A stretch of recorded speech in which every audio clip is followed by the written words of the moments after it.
Alors, nous allons maintenant accueillir Mme Isabelle Saint-Pierre-Brousseau, qui est infirmière de recherche clinique au CIUS de l'Estrie-Chusses à Sherbrooke. Elle est infirmière depuis bientôt 18 ans. Mme Saint-Pierre-Brousseau travaille en oncologie depuis 5 ans. Elle est notamment en charge du recrutement, de l'inscription et du suivi des participants-participantes aux essais cliniques. C'est un travail, pour avoir discuté avec vous un petit peu plus tôt, c'est un travail qui la passionne et pour lequel elle a une fierté sans borne. C'est pourquoi elle a choisi de venir nous parler de son expérience aujourd'hui. Madame Brousseau va nous parler de sa perspective, de son rôle dans la mise en place d'un protocole de recherche et de l'accompagnement qu'elle effectue auprès des patientes. C'est à vous, Madame. Merci. Bonjour. Je vais passer l'étape du stress. Ça fait au moins 25 ans que je n'ai pas présenté. Je pense que c'était à l'école secondaire la dernière fois. Donc, merci pour votre indulgence. Merci pour le colloque. C'est vraiment super intéressant. C'est la première fois que j'y participe. Puis nous, en fait, à Sherbrooke, l'équipe de recherche en oncologie, on fait plusieurs pathologies différentes. Donc, je trouve ça super intéressant, d'autant plus d'apprendre encore plus sur le suivi du cancer du sein aujourd'hui. Puis d'ailleurs, je trouve ça vraiment intéressant. J'ai parlé avec Catherine tantôt, puis on va rester en contact là, justement pour essayer de donner encore plus d'informations pour nos patientes. Fait que je trouve ça vraiment super pertinent comme journée, donc merci.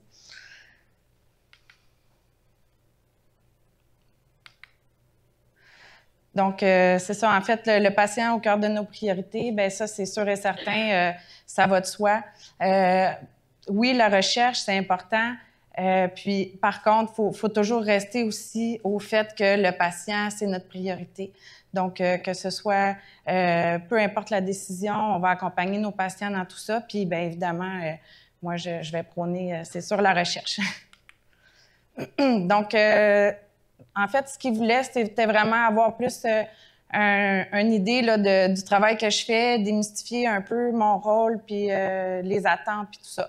Donc, dans nos tâches, on en a quand même plusieurs. Comme je parlais ce midi avec un collègue à la table, on est souvent un peu de tout.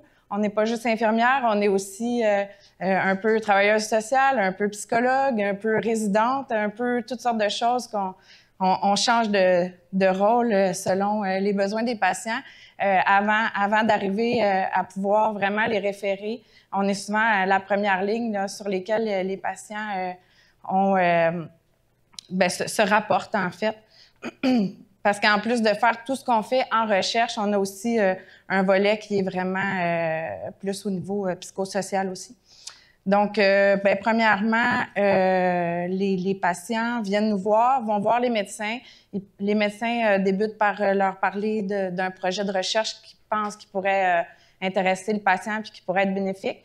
Puis ensuite de ça, les patients viennent nous rencontrer au centre de recherche, qui est à côté de l'hôpital, mais qui est comme annexé, là. Donc, ça se fait dans un deuxième temps, là, dans la même journée. Dans le fond, moi, je leur explique en plus en détail tout ce qui est justement le formulaire de consentement, là, comme on parlait tantôt avec les 72 pages.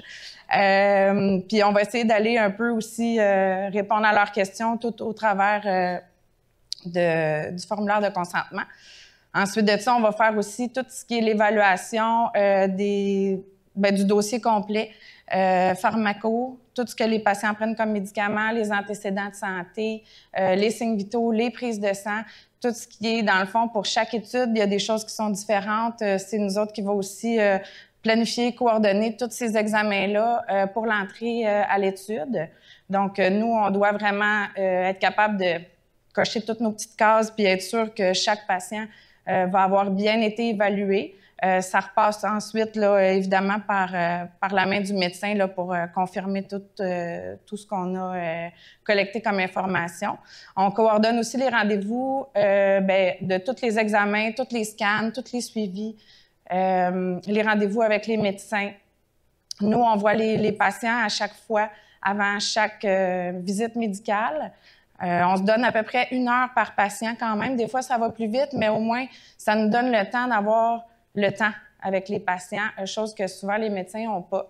Puis on est capable souvent d'aller déceler des petits problèmes, des choses qu'ils ne voudraient pas parler aux médecins, des choses qu'on peut aussi rapporter au médecin là, par la suite, là, puis être un peu la voix du patient, des fois, là, quand les patients en ont besoin. On fait aussi le suivi avec les compagnies pharmaceutiques. Dans le fond, en remplissant nos dossiers, nos documents de chaque visite, on va rapporter tout ça aux compagnies pharmaceutiques ou autres compagnies là, avec qui on travaille pour le projet pour que toutes les données soient vraiment toutes compilées. Puis ça, c'est un travail de moine, là, c'est sûr. Chaque virgule compte, puis il faut qu'elle soit à la bonne place. Donc, des fois, les compagnies nous renvoient des questions. On travaille beaucoup avec eux par courriel aussi, par téléphone. Quand les compagnies viennent visiter nos sites, c'est nous aussi qui vont aller répondre à leurs questions. On gère aussi toutes sortes d'appels puis de courriels des patients puis de tous les professionnels avec qui, autour de qui le patient va graviter. Comme rôle aussi, bien évidemment, bien, c'est un peu comme je l'ai dit tantôt, au niveau du soutien moral, bien, c'est sûr que les gens ont des familles, des amis souvent, des gens avec qui ils peuvent se confier. Par contre, par expérience, souvent, les patients ont pas nécessairement, se sentent pas nécessairement à l'aise de parler avec des gens qu'ils connaissent. Ils ont peur de les brusquer, de leur faire de la peine ou quoi que ce soit. Fait que souvent, on va être aussi une bonne écoute là, à ce niveau-là. Là. Moi, souvent, j'ai des patients ou des patientes qui viennent dans mon bureau, puis à un moment donné, on parle de quelque chose, puis là, ça vient les chercher, puis ils pleurent, puis ils sont comme, ben je m'excuse. Là, je suis comme, ben non, je fais cet effet-là. Tu sais. Des fois, c'est... Puis ça fait du bien, puis après ça, on rit, tu sais, puis j'aime pas les faire pleurer, mais en même temps, des fois, ils ont besoin, puis c'est bien correct. Puis on est là pour ça aussi, en support. Puis après ça, bien souvent, c'est comme ce qui vient de se passer. J'aime bien faire aussi des petites blagues lorsque le temps puis le feeling le permet. Là. Je pense que ça nous fait passer tout le monde une expérience. Tu sais, je veux dire, c'est pas juste un rendez-vous. C'est aussi c'est une rencontre humaine, puis je pense qu'il faut aussi pas juste être protocolaire. Moi, en tout cas, c'est ma vision des choses dans mon travail. J'aime ça personnaliser chacune de mes interventions avec les patients afin de pouvoir vraiment rejoindre chacun.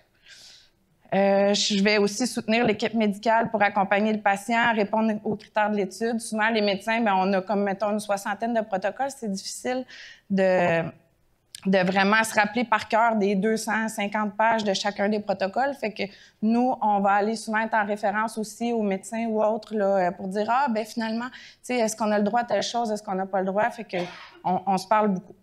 Accompagnement dans le processus de traitement et de l'adaptation de la maladie, bien c'est un peu ça aussi, là, tu sais, dans le sens où on a des patients qui arrivent, c'est un nouveau diagnostic, il y en a que c'est des récidives, il y en a que c'est métastatique. Il y a toutes sortes de choses différentes.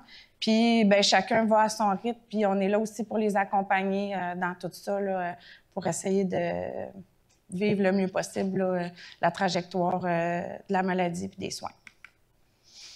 Les points positifs de la recherche, ben nous, ben je pense qu'on en a parlé un petit peu tantôt, je ne sais pas qui en avait parlé, mais effectivement, pour avoir fait le côté hôpital, plus infirmière pivot, on avait un gros caseload de patients. Donc, moi, ce que je trouvais des fois frustrant, c'est de ne pas être capable d'arriver à donner le meilleur service le plus vite possible aux patients. Puis ça, en recherche, on retrouve ça. On est capable, moi, je suis capable de répondre la plupart du temps dans la journée ou même dans la même avant-midi au courriel ou au téléphone des patients pour être capable de leur donner rapidement l'information. Fait que c'est sûr que c'est des visites aussi, comme je disais, qui sont plus personnalisées. Si je vois que quelqu'un aime ça, faire des jokes, de l'humour, bien, on va aller un petit peu des fois vers ça. Je vais savoir beaucoup de choses sur les patients.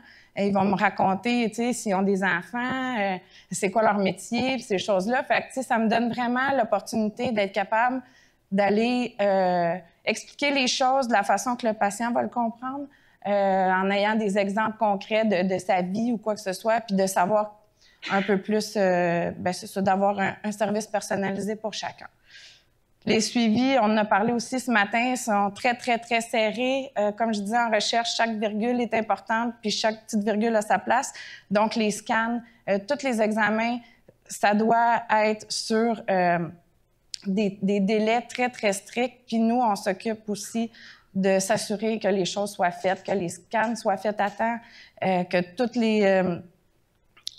ce qu'on a à faire, en fait, comme examen ou autre, soit dans les temps, là. Donc, les patients ne sont jamais laissés entre deux chaises parce que, bon, il y a eu du retard. Ça donne aussi la possibilité d'avoir, j'ai marqué HOPE, là, dans le fond, des lignes de traitement supplémentaires, souvent, pour les études. Ça peut être comparatif ou ça peut être un placebo si le patient n'a pas nécessairement besoin d'un autre traitement à ce stade-là.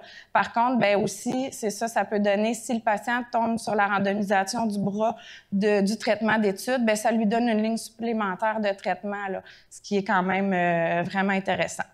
Puis, comme on l'a dit aussi tantôt, ça peut faire participer activement à l'avancée des sciences en oncologie. Donc, c'est quand même une fierté aussi de dire « Hey, moi, ils ont commercialisé ce médicament-là. Bien, hey, moi, j'ai participé à ce projet-là, puis je suis la preuve vivante que ça fonctionne. » Puis d'avoir, tu sais, bien, j'ai passé au travers de la maladie. Ça a été difficile, mais par contre, j'en sors grandi pour telle ou telle raison. Puis je pense que ça en fait partie aussi. Les commentaires qu'on reçoit des patients, bien, je voudrais pas me vanter, là. Mais c'est quand même, la plupart du temps, les gens sont super contents. C'est un service 5 étoiles, puis je pense que ça a été dit aussi par les patients partenaires tantôt. C'est une excellente prise en charge pour toutes les raisons que je viens de nommer avant. Les patients nous le rapportent souvent, qui n'ont jamais eu autant de soins puis d'attention, puis que les choses ont jamais été si bien faites, en fait, malgré que tout le monde fait son possible pour faire bien les choses.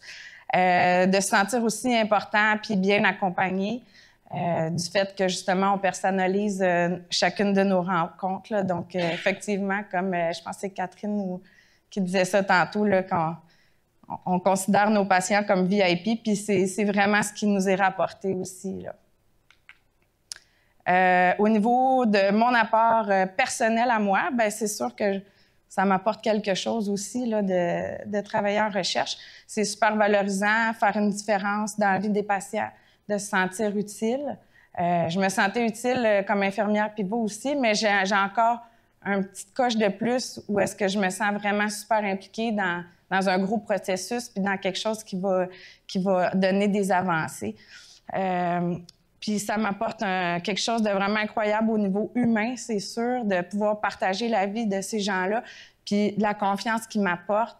Je trouve que ça nous grandit aussi en tant qu'être humain de pouvoir arriver à comprendre des choses qu'on n'a pas vécues, mais qui vont nous faire réfléchir sur d'autres aspects de notre vie. Fait que ça, c'est égoïste de ma part, là, mais je trouve que ça m'apporte vraiment beaucoup au niveau personnel.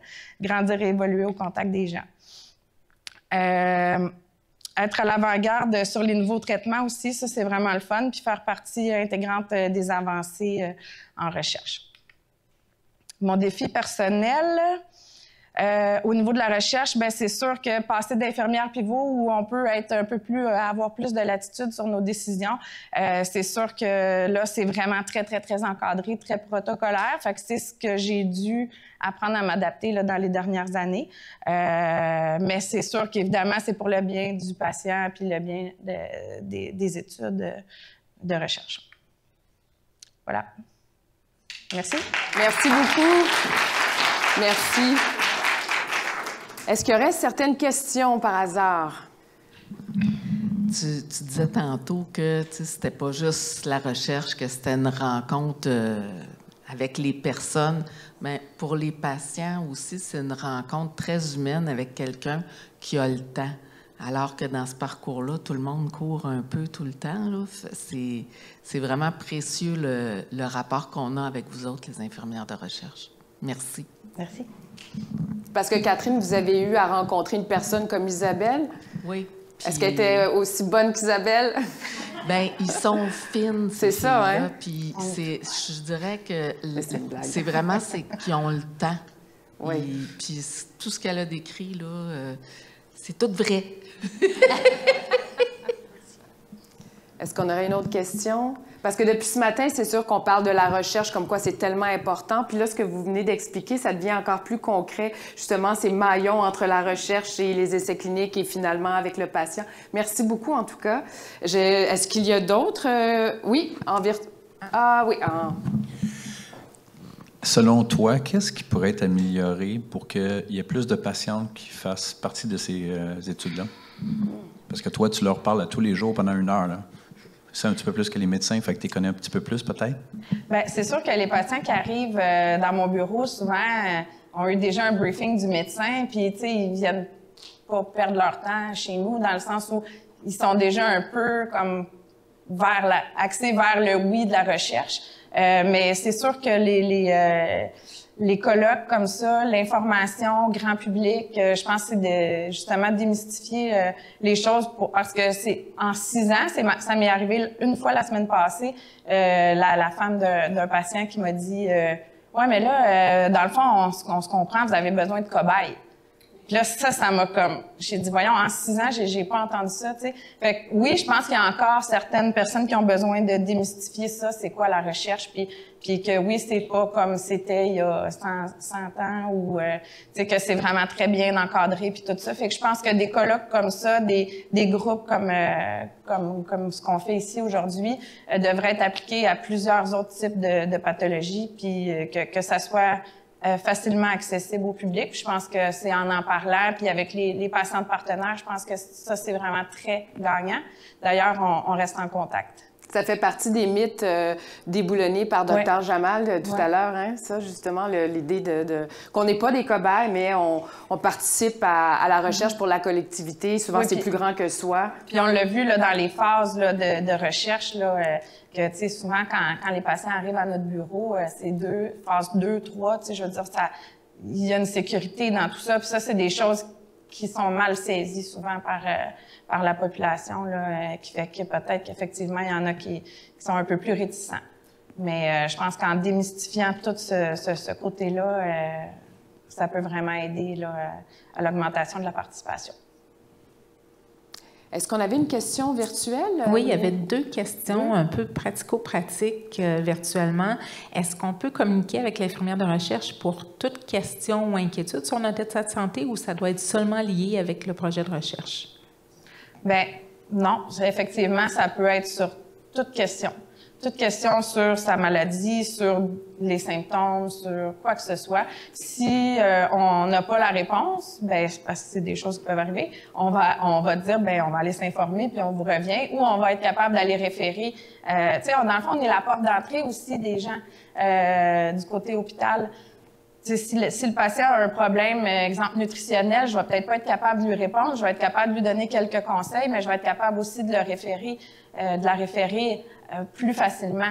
Tu sais, moi, à partir de l'interne, la toile d'araignée du CIUS de l'Estrichus, là, je la connais, là. Tu sais, je suis capable de naviguer dedans pas mal plus facilement que quelqu'un qui essaie d'appeler 0 la téléphoniste pour avoir des informations puis savoir à qui parler. Donc, pour peu importe la question, oui, les gens peuvent nous communiquer. Puis, dernière question, étant donné qu'il y a plus de visites médicales quand on est dans une étude clinique, s'il y a des déplacements, est-ce que les frais de déplacement sont remboursés? Bonne question. Bien, en fait, oui et non. La plupart des études, oui. Il y a certaines études plus qui sont moins pharmaco, qui ne seront pas nécessairement rémunérées, mais oui, la plupart de nos études sont rémunérées. On n'a pas le droit de payer les patients pour les inciter, comme on voit dans les annonces, à venir participer. Par contre, oui, effectivement, les déplacements, là, il y a des frais fixes là, qui sont pour chaque visite, pour payer l'essence, le stationnement, puis ces choses-là. C'est bon? Mais merci beaucoup, Isabelle. Merci. On comprend vraiment mieux votre rôle essentiel.